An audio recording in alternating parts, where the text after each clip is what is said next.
मु दिलीप कुमार त्रिपाठी आपण मानकु स्वागत जनाऊँगी नमस्कार करुच्ची।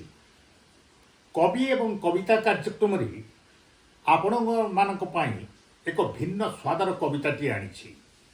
कवितार शीर्षक रही पक्षी। तेरे आसतु आमे सुनिबा कविता पक्षी।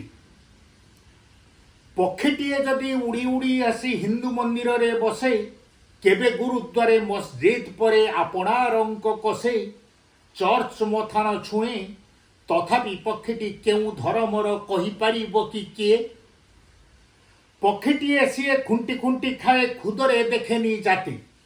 पक्षीटीए सीए खुंटी खुंटी खाए खुदरे देखेनी जाति। धनी गरीबर पाचेरी कड़े अनुभवे नाही ताती। बुझेनी पुरुष नारी बण पहाड़र नई झरणार डेणा झाड़ी जाए घूरी। बण पहाड़र नई झरणार डेणा झाड़ी जाए घूरी।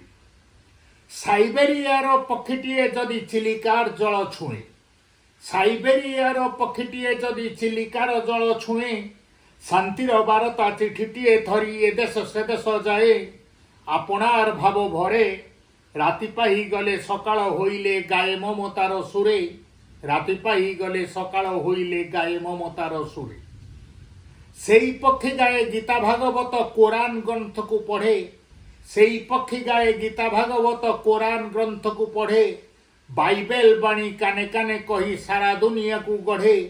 तथापि बुझुनु आमी, तथापि बुझुनु आमी, मनीष जन्म लभिए धरारे सरी हेबा केउ गुणे। मनीष जन्म लभिए धरारे सरी हेबा केउ गुणे। आपण मानकु जदि कविताटी भल लागिथिबो तबे लाइक तो निश्चित करिवे, कमेंट करने को भूलिबेनी, शेयर करिवे एवं मो चैनल मुठाई सपन को आपण माने सब्सक्राइब करिवे। ए आशा एवं भरोसा आपण मानक ऊपर रखुची। पुणी देखा हबो। नमस्कार।